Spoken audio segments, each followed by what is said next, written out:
ওসমান হাদি তিনি যদি ইমানদার না হতেন, তিনি যদি মাদ্রাসা পড়ুয়া না হতেন, তিনি যদি তার মুসলমান পরিবারের আলেম পরিবারের সন্তান না হতেন, তার ভিতরে যদি দ্বীনি চেতনা না থাকতো, তিনি হয়তো তথাকথিত বিপ্লবী হতে পারতেন, কিন্তু মৃত্যুকে এতটা হাসি মুখে আলিঙ্গন করার এই শিক্ষা কোরআন হাদিস ছাড়ার কোথাও থেকে পাওয়ার কোনো সুযোগ নাই।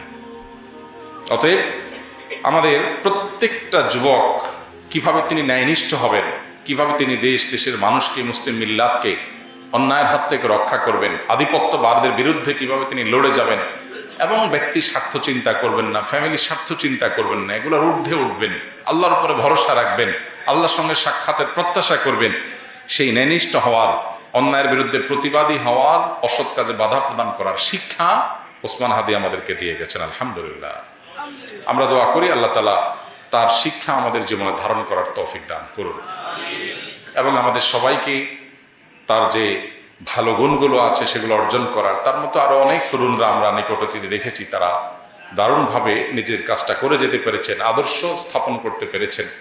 আমরা তাদের সবার জন্য দোয়া করি এবং তার শোকসন্ত পরিবারকে আল্লাহ তাআলা সান্ত্বনা নসিব করুন এবং তার আদর্শ যেন হারিয়ে না যায়। ওসমান হাদিরা যেন যুগ যুগ ধরে এই দেশের মাটিতে বেঁচে থাকে।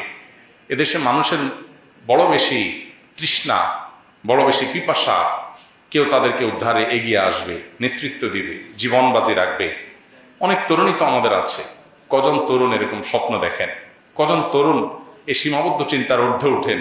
ওসমান হাদি বলেছেন তার বাবা তাকে উদ্বুদ্ধ করেছেন, তার বাবা তাকে উৎসাহিত করেছেন, তার বাবা তাকে জেনারেল শিক্ষায় যেতে বলেছেন, অনুমোদন দিয়েছেন এই শর্তে যে তুমি অন্যায়ের বিরুদ্ধে লড়াকু সৈনিক হবে।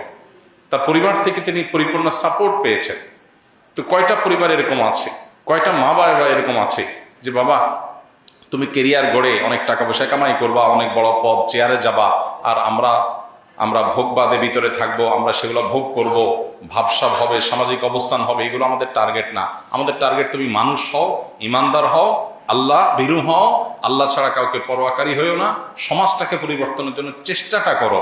ইমানদারের সার্থকতা হলো সমাজ পরিবর্তন করার চেষ্টা যদি সে করে, চেষ্টা করতে না পারলেও আল্লাহর কাছে সব পরিপূর্ণভাবে পেয়ে যাবে।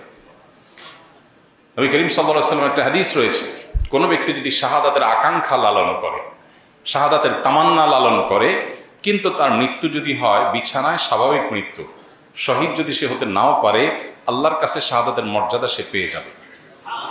অতএব স্বপ্নটা ইমানদারের বড় হতে হবে, চিন্তাটা পরিবর্তিত হতে হবে, চেতনাটা শানিত হতে হবে, পবিত্র হতে হবে, চিন্তাটা উন্নত হতে হবে। নিচু চিন্তা, সীমাবদ্ধ চিন্তা, ভোগবাদের চিন্তা, মোজ মাস্তির চিন্তা, শুধুমাত্র হাসি তামাশার চিন্তা, এটা মুসলমানের চিন্তা হতে পারে।